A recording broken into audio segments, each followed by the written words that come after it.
Hey everyone, welcome into Attacking Third, Thursday's episode.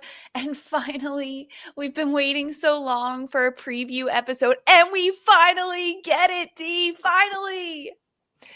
Oh, we got a game to talk about, ladies and gents and everybody. This is going to be great. And it's a rematch of the final. It's going to be exciting. Yeah, I can't wait. There's actually some meat to talk about in the show. Yum. Let's get it. We have a game. A Challenge Cup game, and no one better to preview it than Jess McDonald, Darian Jenkins. I'm Lisa Carlin.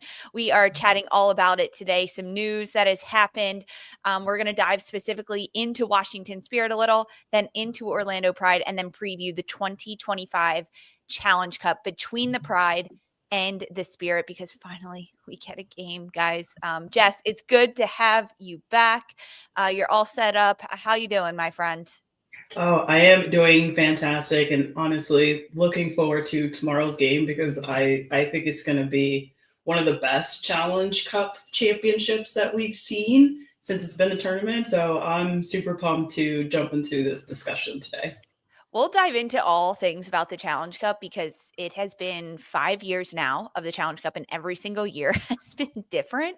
It's very bizarre. But yesterday, I think it was yesterday, Wednesday this week, we got some news out of FIFA that the 2026 Men's World Cup is going to feature a halftime show. Now, usually the halftime is just 15 minutes, and now they're saying that they're going to extend it, right? Kind of like a Super Bowl. So, Jess, if you could pick, you're in charge now of the artist that performs at the halftime of the World Cup. Who are you picking? I would probably pick someone who is very much so worldwide, someone kind of new to the game of music, and I have really been on Thames lately. I love Thames. I hear she's a great performer, and I think she would be fantastic. Wow. I know. Jess, I love Thames too. I got Lisa on the Thames train. She's good. I've seen her live. I saw her live last summer. Here's a great question. How do I narrow this down? Obviously, I want to say Beyonce. First and foremost came to my head. Who doesn't love Beyonce? If you do, we need to talk off camera because that's crazy. Also really great performer. But Jess, I like the angle of you saying somebody that's really, really worldwide. And who came to my mind was Burna Boy. I would love to listen to Burna Boy, see him perform live at halftime. I don't love that it would extend the halftime of the game because we're there to watch the game. But Burna Boy would be really, really dope. And I think Liz sitting in the locker room, that's what I would want to hear going out to play the second half. Absolutely. That's a good one. Yeah, I like that. That's a good one. That's really Lisa, cool. who are we thinking? Beyonce is a good shout. I'm going to give you that. Is it a late blonde? She would be an excellent performer, Darian. Taylor Swift would slay the house down, and you know she would. So the thing with this is it's very similar to the Super Bowl, and it's a way to get people that don't care about the sport involved in it. And I'm just saying, look what the Taylor Swift fans have done to the NFL. Imagine what they could do with football and soccer. Just imagine, Darian. Imagine. I'm still gonna rock with Beyonce. T Swift will be last. Beyonce, Burna Boy. Taylor Swift will never do that. She will never do that. No one would ever ask her to do it either. It would just be no. I know. I just had to lean into it because that's just how I roll on this show. I know. We have to. It would never happen, but I love this idea. I think it's a great idea to get more people involved in the Super Bowl. We'll see where it rolls about, but guys, maybe we can get ourselves there to the World Cup final. It's in New Jersey in 2026 for the Men's World Cup, and then we get to see a little mini concert at halftime. I'm all about it. I love this for the soccer world. I am too. We need it in the women's game. Who's going to be performing live at halftime at the NWSL Final? Let's manifest. Oh, at the NWSL Final. Yes. It's going to be just as big. Hell yeah. 15 minutes? Bet. We can pull somebody. That's a handful of songs they can get through. I'm on CBS. Come on. Yes, we can do it. Mark. Shout out producer Mark. Doechii would be incredible. She's my most listened to artist from the last 2 years. Absolutely. Doechii would be sick. Doechii would be sick. We could try to get her for the NWSL final. Put it that would be insane in the works right now. Manifest it, friends. Manifest it. Absolutely. Big news has dropped already this week. A lot of changes. The first one is incredibly celebratory. Huge congrats out there to U.S. Women's National Team star, Portland Thorns star, formerly Sophia Smith, but she is now Sophia Wilson, and her husband of the Arizona Cardinals, Michael Wilson, announcing they're pregnant. We are so excited for them and their growing family. In January, Soph did an interview actually with the Arizona Cardinals, and she talked about how, of course, playing soccer was her life and that's everything she wants to do, but she also feels really called to be a mom. And now she gets to go live out this dream. Jess, I mean, you're a mom of 2, 3 on the way for you. How is this going to potentially change Sophia Smith's game? Sophia Wilson. Oh man, I absolutely love this for her. There hasn't been much more incredible role in my life than being a mom. But being a mom and balancing being a pro athlete, the two are already the hardest jobs on the planet. One, being a mom, that's number one for sure. And then if you look at everything globally, only like 2% of the world are pro athletes in general. And I'm not even talking soccer at this point. That's like below 1%. So to be the greatest at something that's already so difficult and balancing being a mom, I love to see it simply because we need more of that. We need more moms because it shows that we are badass. And I'm not going to lie, my body after having my son felt better after having him. Once I recovered in like nutrition and things like that, focusing on getting my body back and mind and spirit, you name it. I felt better after giving birth, and people would just kind of look at me like I'm crazy because truth be told, when you're pregnant and you give birth, I think that this isn't recognized enough for moms, but you turn into a superhuman. You're growing a human. You're superhuman. That's extra everything that you need within your body. And I can't wait to see Sophia Wilson bounce back from giving birth and seeing what she's going to do in this next phase as a professional athlete and international athlete, because I love to see the difference from the before and after, because my body felt so much better afterwards, after giving birth, in comparison to when I was like 18 years old. Which is nuts to say. I got faster, I got more lean. I mean, just so many things. But then you look at Sophia Wilson, one of the best to ever do it. I can't wait to see how she's going to bounce back. And, as, an old teammate of hers, I'm very proud of her. And I'm so excited because I'd love to see more moms being pro athletes as well. I'm here for it.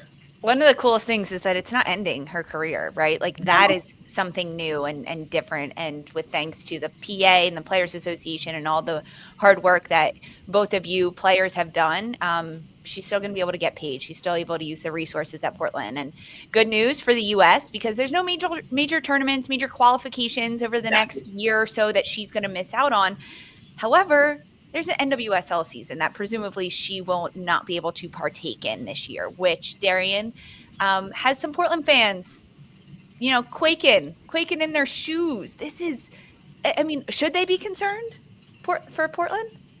Portland should have been concerned from last season. I mean, letting go of Becky Sauerbrunn, Megan Klingenberg, Christine Sinclair, Kelly Hubley left the team.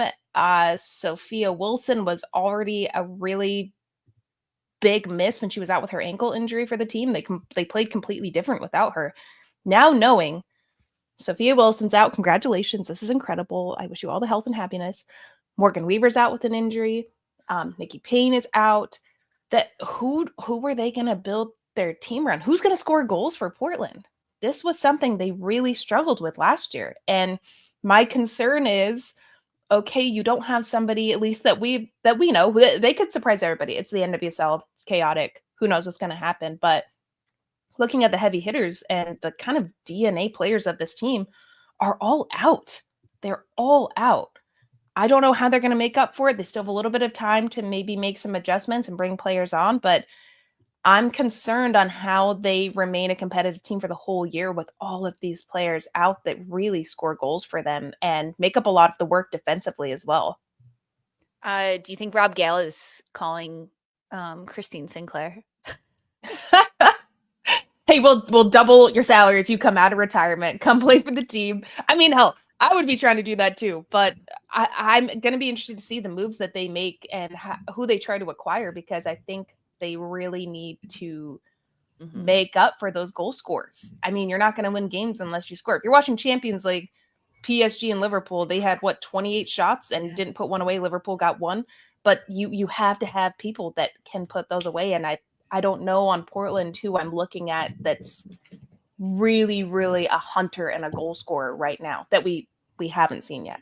So you're potentially comparing Portland to PSG in the Champions League? I think Portland's going to have a hard time creating 5 shots. Yeah, I think it's going to be interesting to see the work that Rob Gale has now with a full year. He actually had an off season this year to make these adjustments. I'm sure that, this was communicated that Sophia Wilson and her partner are pregnant and have a child, or going to have a child. So what adjustments did Rob Gale and the front office make to maybe find somebody to fill in at that number 9 position? The injuries that came after the physicals from the off season is tough with Morgan Weaver, Nicole Payne being out. I don't know. I think time is going to tell who they have that can help create chances and put them away. But that's a tough way to start the year, of losing out on all of those players pretty much at the same time. Olivia Moultrie feeling the pressure. I said this earlier. I think it's a year for Olivia Moultrie to develop, step up, be more influential every single day and consistently with Portland Thorns. And now without Sophia Wilson ahead of her, can she create for herself? Can she create for everyone else without just kind of relying on Wilson to do it all? I mean, they got Dana Castellanos, the Venezuelan international, but then it's just a lot of youth. Raylan Turner, Peyton Linehan, Alexa Spanstra, Pietra Torden. She's a rookie. It will be very interesting to see what happens for Portland this year. Okay, some other news that has happened. Clearly, FIFA is downloading, following, and subscribing to Attacking Third because they listened to our episode earlier this week, guys. We finally have the latest update and news about the Women's Club World Cup. It was set to launch in 2026, and then they said maybe we'll push it back to 2027. We have an official date, 2028. The FIFA Women's Club World Cup is going to run every 4 years. There's going to be 19 clubs involved. 6 of them will have to do a play-in, and then they'll join the 13 others. 3 of the winners will join the 13 others. A group stage, 4 groups of 4 teams, and it's going to be taking place in 2028. They also announced some other news that the Women's Champions Cup is going to start in 2026. So it'll be the 6 winners of the Confederation Cup competitions that will play this, and it'll be played 3 times in the next 4 years, in addition to the Women's World Cup being announced for 2031 and 2035, that the bidding process is officially out there. So the 2027 Women's World Cup is set to take place in Brazil. Now, we already know where the Men's World Cup is taking place in the year 3000, but they just opened the bidding for 2031 and 2035. England, Northern Ireland, Scotland, and Wales have submitted a bid, as had the United States, along with some of the other CONCACAF federations. But we get this now. We get a Club World Cup in 28, the Champions Cup in 26, and news about the 31 and 35 Women's World Cup. They said, "Oh, you want details? We didn't realize y'all wanted details. Let's drop them the day after we drop our episode." Okay, I'm here for it. I love the details that they're giving us. It makes sense. The year after the World Cup, we're going to see another major tournament between the World Cup and the Olympics. I'm totally here for it. I love it. I think we're going to really see which federations, which clubs have a lot of depth. Those are 3 massive things to go through. And I love that it comes down to club as well, because what an opportunity as a young player thinking, oh my God, I get to go play in a Club World Cup against the best of the best from other countries and show my stuff. That opportunity has, I mean, we've had the ICC before, but it was never that big. It wasn't that invested in. Jess and I both played in it. And I think we played at like Miami Dolphin Stadium one time. There was like 20 fans cool. there. It was cool, but there was like 20 fans. I don't even know if you could watch it on TV. I'm really not sure. So now thinking about this, where you really, really get to go travel around the world, play against the best of the best, expose yourself to new environments against heavy competition. This is really exciting. I can't wait to watch it. CBS, let's get those rights. Yes. Send us around the world. We'll cover the game.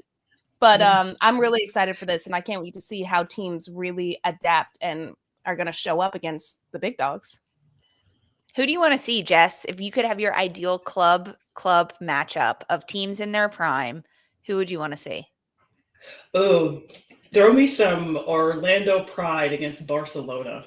Yes. 2024 Orlando Pride?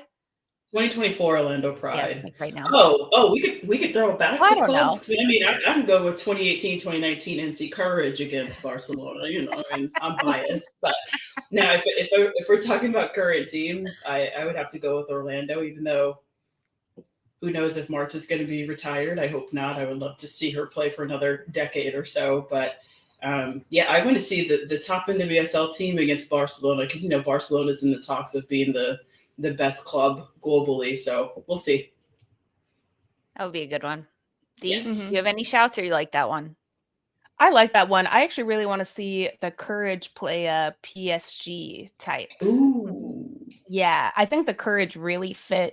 We all know Sean. They played this very, very European style of soccer. I think that would be really fun to see them play one of the best teams in the French league.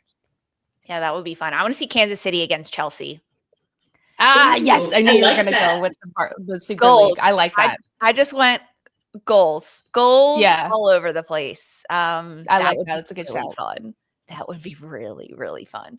That We'll is keep sweet. you updated on when it all happens and when it all drops. It's the latest news. FIFA, thanks for listening to Attacking Third. Good to have you with us. Don't go anywhere, FIFA. Don't go anywhere, listeners and watchers. We'll be right back. We're diving into Washington Spirit next.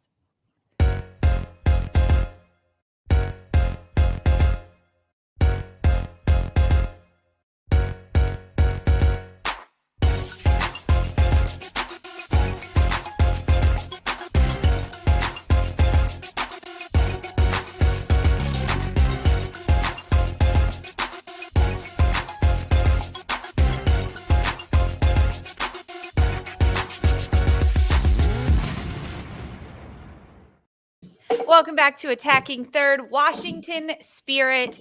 They made it all the way to the championship last year in 2024, and now we get to talk about it. We're doing team needs for every single club, and it's hard when we get to the top two teams, so we're breaking them down today. Washington Spirit, they finished second in the standings. They were only 4 points behind the Shield winners, Orlando. They had 18 wins, 2 draws, 6 losses. But listen to this, guys. They scored 51 goals in 2024. That is second for best in the league, just behind Kansas City, who had 57. On the defensive side of things, Washington only conceded 28 goals. That's tied for the third fewest during the regular season. It was an attack-heavy team and a defensive strong team for Washington Spirit. They advanced all the way to the final versus Orlando, and they did it in the quarterfinal, getting a 2-1 win over Bay, and then in a semifinal, getting that late equalizing goal against Gotham to send it into extra time, and then penalty kicks, in which Aubrey Kingsbury made 3 massive saves, and Washington advanced 3-0 on penalties. And then ultimately they lost 1-0 in the final to Orlando Pride. Now, Darian, besides the easy next thing to say is Washington has to win the championship next, right? That's the next logical step. But aside from that, where does the Spirit go from here? Where do they go? I think they were really out of luck last year with the injuries that they had. I mean, every team had knocks, but I mean, you bring out the rookie of the year, probably one of the most impressive players of 2024. Corey Bethune goes out with a knee injury for the rest of the season. Trinity Rodman goes down with a back injury. They lost a lot of firepower going forward. Not even to mention Ule Matassar, who had to go out due to an injury as well. So really, they just need their players to stay healthy. One note I had for the Spirit after last season was I think they made the goals that they did concede, albeit not that many, came from a lot of their own mistakes out of the back. I think we saw a lot of learning moments from, Tara McKeown, who gave up some penalties, specifically I'm thinking against Orlando in the season. And I think that there just needs to be a little bit more leadership in the back line. And I love that they got Bernal back there. I think that is such a good move, having even more leadership, more depth. Now they can maybe possibly play in a 3-back, which I think I've said that about every single team. Darian, you want every team in a 3-back. Everybody just full send. Just go. Everybody just go up. Keep your 3 center backs. They'll hold it down in the back line. But I do think that it's a really good move. It's a lot of leadership. That's really the only place for me that they needed to tighten up. And then maybe even using Ashley Hatch more. I mean, she really stepped up in the latter half of the season when everybody went down. I think she could be even more of a staple on this team as a starter, and you need to figure out how to keep her in. I absolutely agree with you, Darian. The addition of Bernal in the back, I'm super excited to see how well her and McKeown are going to play together. I think with McKeown, I think she's been impressive enough knowing that her natural position is at the striker position. So going from the front to the back is like night and day. And, she was able to play at the international level for the U.S. Women's National Team. But with, with the amount of injuries that they had last season, I think that's what kind of bit them in the tail a little bit. I think that with Croy Bethune, y'all know she was my favorite player to watch all season long. I said it first game of the NWSL season last year. She was nothing short of amazing. So as she gets more experience in that midfield position, I mean, I think that they are going to grow immensely in the midfield. And like you said, Ashley Hatch, can we see her starting this season? Because she showed up and showed out last season for this team when they needed her. And we're going to see what that looks like. But if they can stay healthy, I think this Washington Spirit roster, they look dominant, and I think that they really could be. Washington with this is the team to beat this year in my eyes. For 2025, Washington, I think, can go all the way and win the championship because they have, yes, Darian. You said it here, everybody. Clip it. I'm saying it. Washington has the belief and the confidence in themselves and in their style of play. They have depth off the bench that we saw last year. And if you look at 2024 Washington Spirit just on paper, it was not successful. It was not successful, right? I mean, they had a coaching change in June. They had season-ending injuries to major players that changed the game for them, with Anna Helferty in the back line, which caused defensive instability for the Spirit. Andy Sullivan in the midfield, Croy Bethune, Saar at the end of the season. She had to be out for the final.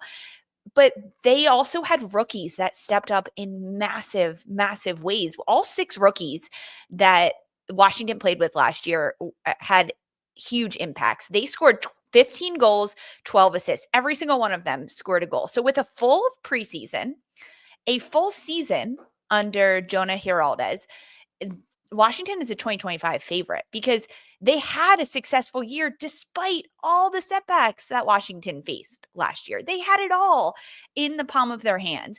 And now they get to go and do that again this year, plus adding Japanese international Narumi into the midfield, who's going to spice things. Yeah.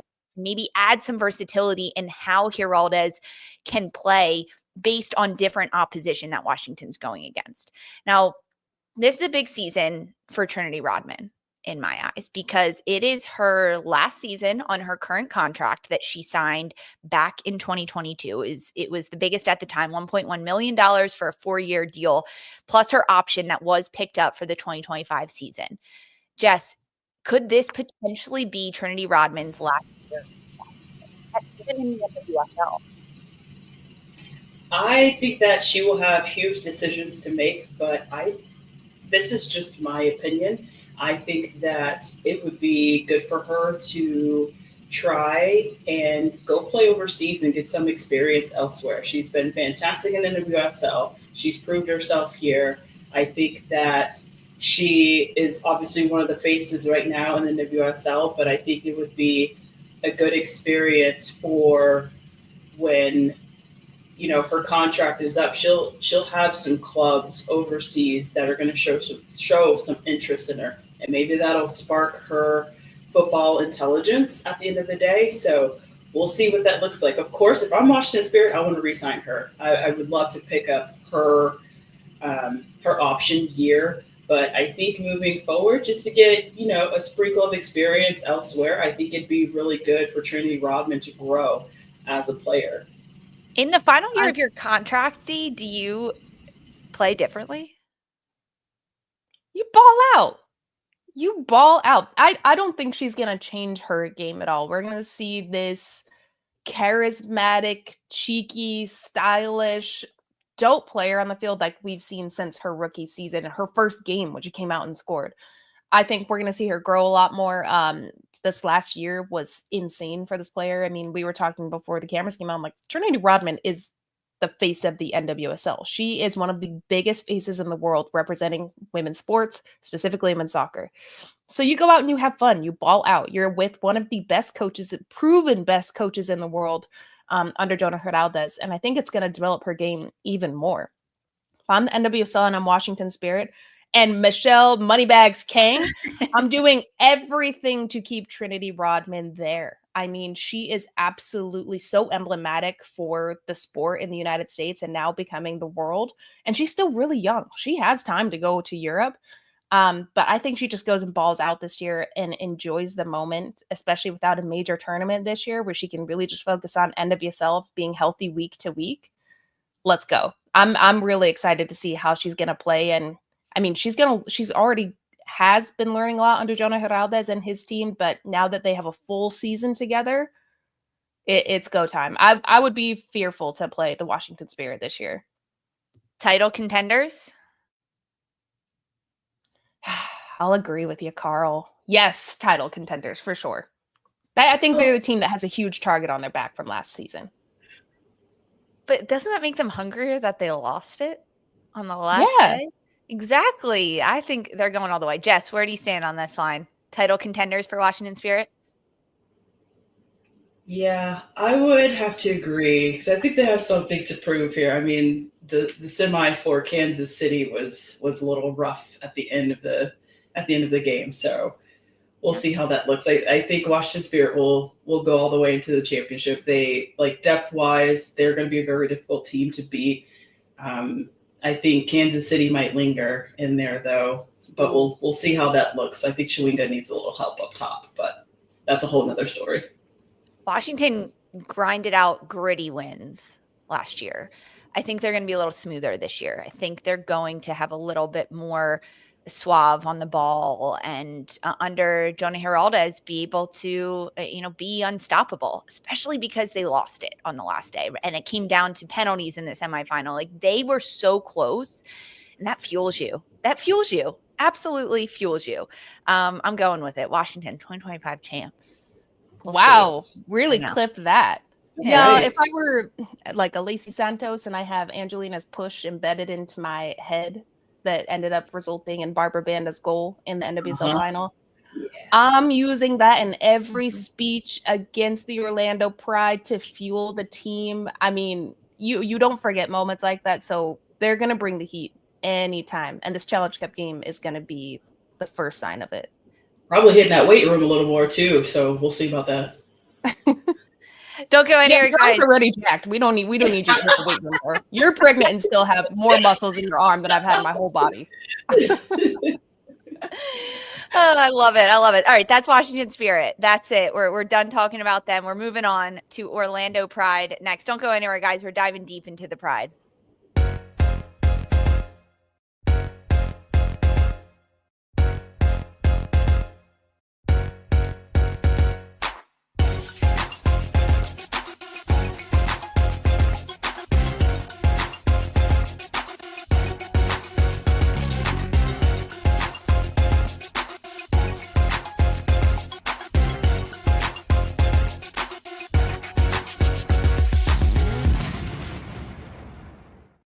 Hey, welcome back to Attacking Third. Orlando Pride, our final team that we get to talk about and dissect.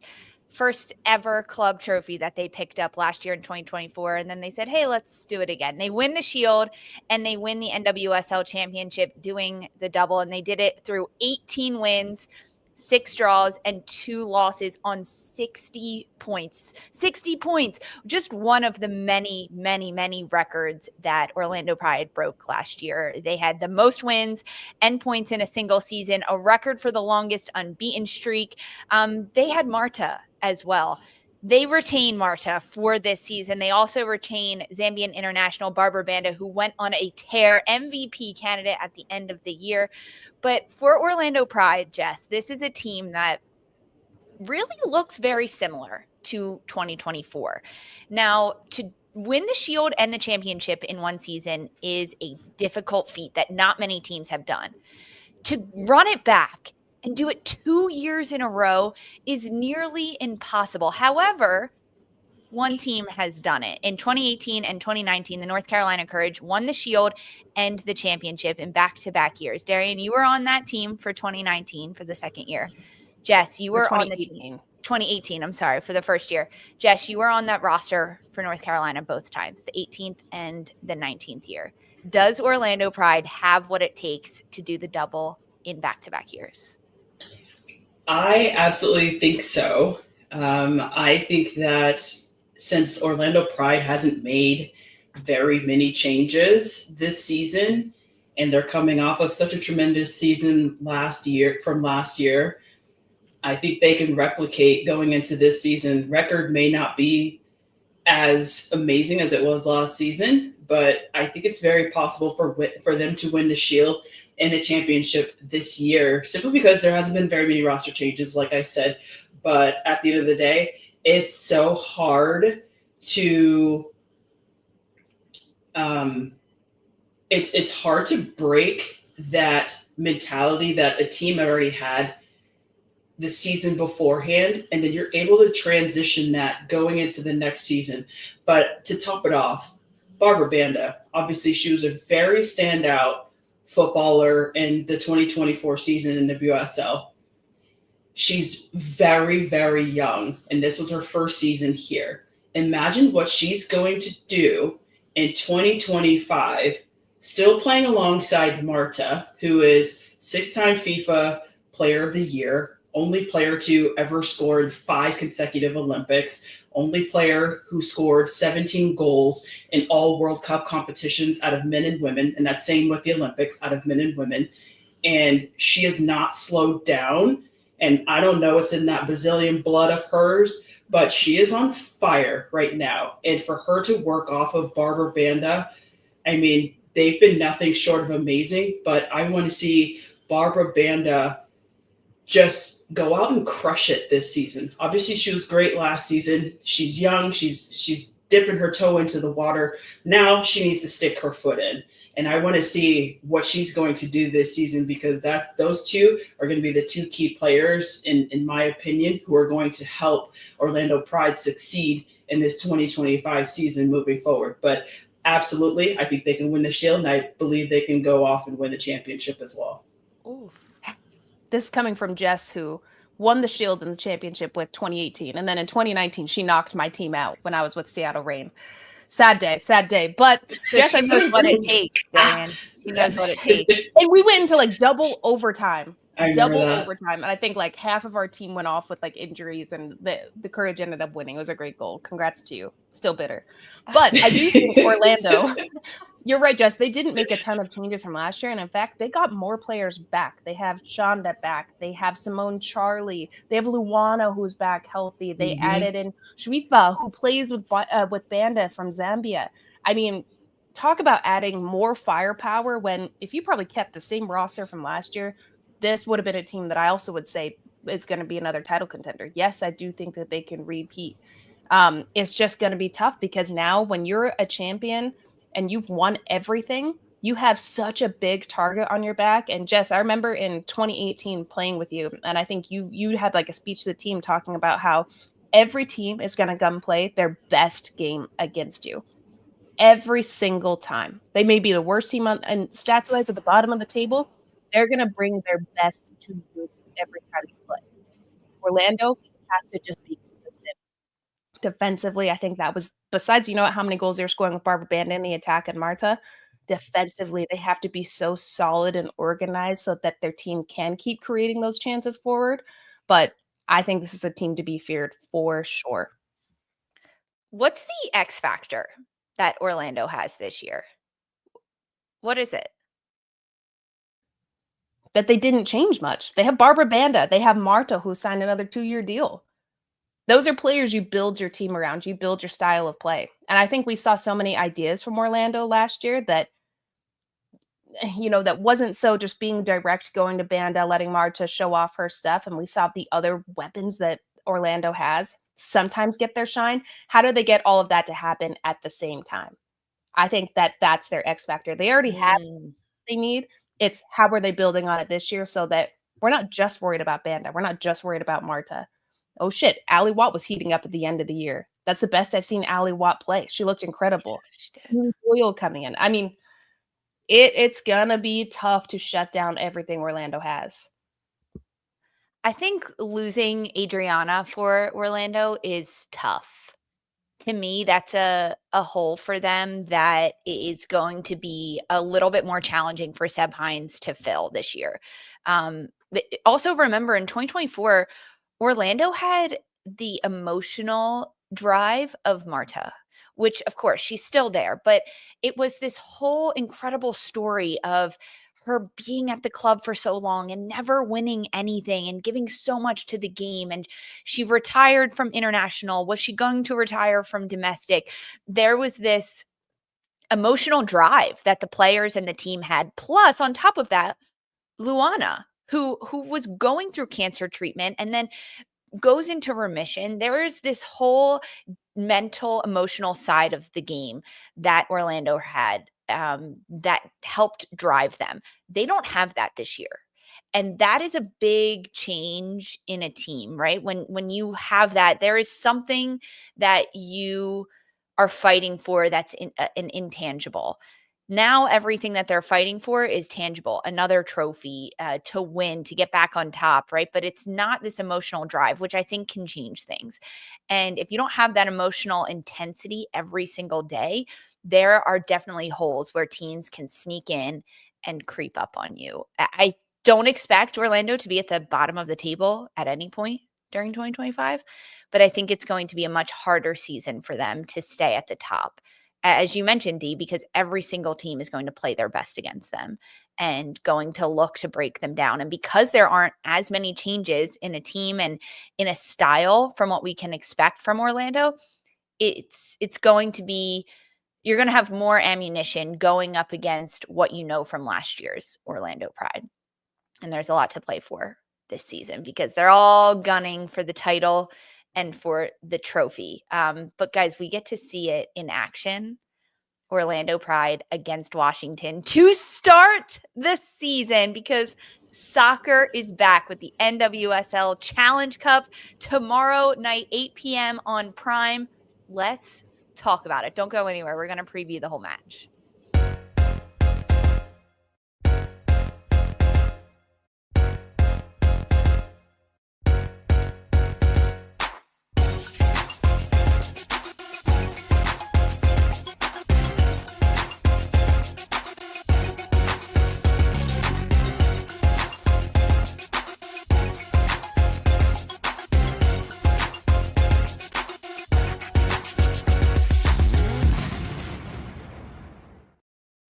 Soccer is back. We finally get game action with a trophy on the line, money on the line, pride, redemption, all on the line. Make it rain with that money, J-Mac.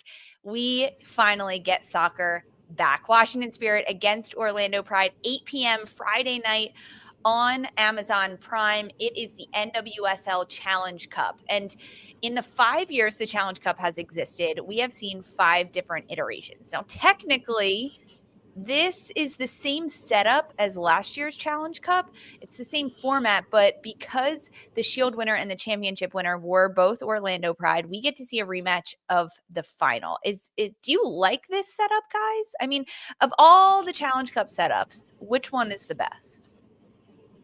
Definitely not the first one. That was terrible. It was so bad. That was awful. That was peak COVID. Props to NWSL with the first league that came back to do it, but it was miserable. Not great for players' mental health being locked in a hotel and then you just are shipped out to go play games on a shitty turf field. Not great. Congrats to Houston for winning that year. Y'all needed it. Good job. I like this. I like that we're kicking off the season with the rematch of the NWSL final of the previous year. I think it's a great way to bring fans in, kick off the year. The losing team is going to have a chip on their shoulder. What a way to come out and just start things off and show what teams were working on in the off season. You get money, you get a trophy, you get some street cred for winning this game. And I like it. I kind of wish we would change the name from Challenge Cup since it's changed so much. Like, is it Challenge Cup? What about like just Champions Cup? What about like, I don't know. We can workshop it. I can ask ChatGPT about it, but I think there should be another name for it now since it's going to consistently stay this. I like it. So yeah, I'm here for it. And I can't wait to watch the game. I like Champions Cup, especially if we're going with Shield winner and title winner, the championship winner, excuse me. But this time it's a rematch of the final. And now these teams, Jess, they just played each other in November. It was a short off season, but still things are different. So how do you expect the game to be different considering it was a final and now just a few months later, it's the first game of the season? Yeah, this is where I want to play Bob Marley's song Redemption here because, obviously Washington Spirit's going to feel some type of way going into this game. And there's nothing like the first game. Obviously, it's not the regular season, but the first NWSL game this year being the championship game. And with Orlando Pride, with the biggest target on their backs, probably throughout this season, I think this is going to be probably the best Challenge Cup final that we will see in NWSL history so far, simply because you have the top two teams who are going to be playing against one another. You have some of the most talented players on both of these teams, and I can't wait to see what they've been putting together throughout this entire preseason. It's all about the nitty-gritty. The first game is never the easiest of the year. And so we're going to see how they're going to be able to tweak things and being able to mesh well with one another as a team. And I'm super stoked for this game. It's going to be nuts. It's definitely going to be nuts. I think there's going to be a lot of physicality. And don't get in Trinity Rodman's face because she don't take that either. So I think it's going to be nuts, honestly. Potentially a rivalry budding between these two clubs? Absolutely. Yes. Let's go. Now, It is still early days. Do you show all your cards? Like, if you're coaching this match, Darian, are you throwing everything out there? Because it is your first real test. There is a trophy on the line. There's money, but also it is a long season ahead of you. Yeah, of course you are. It's the first game of the year. Why would you? I don't know if there's like reasoning to hold back. I would think you want to put out the best of the best. Let's see what you've been working on. This is like a preseason game with really high stakes. You get to go and implement every single thing that you have been working on, whether it's bringing in new players. What a welcome to the NWSL. To throw you into the deep end. Here's how we're going to learn a lot. Then kicking off the start of the actual season with a more defined style of play, more comfortability with the team, more chemistry built because you already played in one of the toughest games of your 2024 season at the beginning of this year. So yeah, absolutely. You want to let players gain some confidence as well from this game. You come out, you ball out, whether, of course, you want to win this game. That's some street cred. You get some money in your pockets. And who doesn't want to go into the season off of a big win? But you get to go and build your confidence, whether it's going 1v1, winning your 1v1 defensive battles, taking shots. I mean, there's just a lot to build from this game that it wouldn't make sense to me to not play your best players or who you put as your starters to jump off the season. It's a chance to test everything that you've been working on as well before the season starts and before things get going, but you can also change it if you have to, right? 45 minutes in, you can adjust and rotate players or change a style back to something you did last year, maybe, because both of these rosters are very, very similar to the last time they played in November in the NWSL Championship. But now they get to go against each other with money on the line. And I think when you look at the tactics of the final, and now knowing that not a lot of the personnel has changed, do you expect just the tactics to be similar for both Seb Hines and Jonathan Giraldez for how they approach the championship? Or is it a new season, entirely new year, new cup on the line? It's different. Yeah, I think some things might be tweaked. I mean, with Andy Sullivan out due to ACL and pregnancy, who knows what kind of midfield setup he's going to have there. That's a tough call. But hey, Darian might be right. One of these teams might throw in a 3-back, and we'll see if that happens. So everything's just kind of up in the air just because it's the first game, and you want to see something new, and maybe these coaches work on different formations. Darian, if that happens and one of these teams throws out a 3-back, I'll give you something. I don't know. Like I'll buy you a coffee or yeah, I will. I'll take a dirty gin martini. How about that? Okay. I can do that for you. So she'll sip on it during the game. So go ahead, get on that at least. Yeah, it's going to be lit post Challenge Cup, NWSL After Dark. Let's go. Everybody get your drinks. Absolutely lit. Yeah, I will. I mean, I don't think they are. I don't think we're going to see it. Not for these two teams. I'm hoping we see a 3-back in the season, though. I think maybe one of them will come out in a 3-back. I would enjoy that. So little spoiler alert for y'all listening, and Darian and Jess. I got to speak with Hal Hershfelt earlier today, previewing this. That there's an interview. It's going to drop tomorrow, I believe. Correct me if I'm wrong, producer Mark, but I got to talk to her about recapping it in the docu-series with Prime and also preparing for this final while you're still kind of doing media for the game last year. And she was so jazzed, guys. She was like, I am so amped for this game. And now we know Hal Hershfelt has high intensity and high energy all the time, but I just got a sense from Hershfelt that this game means a little bit more to Washington than I think they're letting on, or than I think a lot of people realize, because they lost it. And because they had such adversity that Washington went through last year with all of their injuries, with so many young players, rookies, second-year players playing such significant minutes and being such influential parts of the season, that this is a game for Washington that we could see a different side of this beast. We could see renewed energy. And I mean, frankly, this is the best way to start the year. The best way to start the year is between these two teams. So we have to do predictions now. We have to do predictions. Who is going to win? And I want to know score lines from you guys between Washington and Orlando. Jess, who do you have winning, and can you give us a scoreline prediction? All right. Okay. I'll go with Orlando Pride 2-1. Ooh. I'm also going to go Orlando Pride 3-2, though. I love a high-scoring game. I don't know. It's crazy. Last year, Darian said, you get a goal, you get a goal, you get a goal. Everybody wants to score. Everyone's trying new things. Let's have it. Ooh, I'm going Washington. I'm going to go Washington Spirit. I think they want redemption, and there is just something about a revenge game. The Revenge Cup, as we're calling it. Shout out to the chat for naming it that.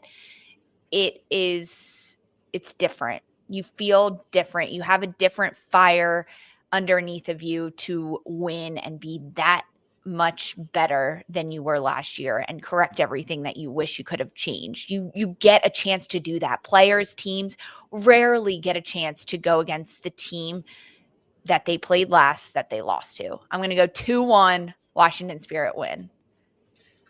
I'm sweating right now with these predictions. Y'all, I'm perspiring here. On YouTube, our friends in the chat hanging with us, they also are giving their predictions, and 52% of you are voting that Washington Spirit is going to win. I've got the chat on my side. Let's go. Let's go. Tomorrow night, you get the Challenge Cup, 8 p.m. on Amazon Prime between Washington Spirit and Orlando Pride. And set your alarms because immediately following the final whistle, 10:15 Eastern, you can hear a recap of it. Darian will be there. We'll have Christine Cupo back, Sandra Herrera. I'll be there recapping everything from the Challenge Cup. So that's 10:15 p.m. Eastern right here on YouTube. We'll be there and we're chatting all about it. We can't wait to see you guys. Jess, first week of A3 in the books. How'd it go for you? We loved having you. Oh, fantastic. I love talking women's soccer, and I love talking women's soccer with the two of you. You know, I absolutely love it. We started off working together last year, and then here we are back together again. We need a nickname. We need a nickname, like a little trio nickname. So we'll come up with something next time. But oh, I like that. Yeah, I truly enjoyed this week, and looking forward to more of these chats with you guys going throughout this year.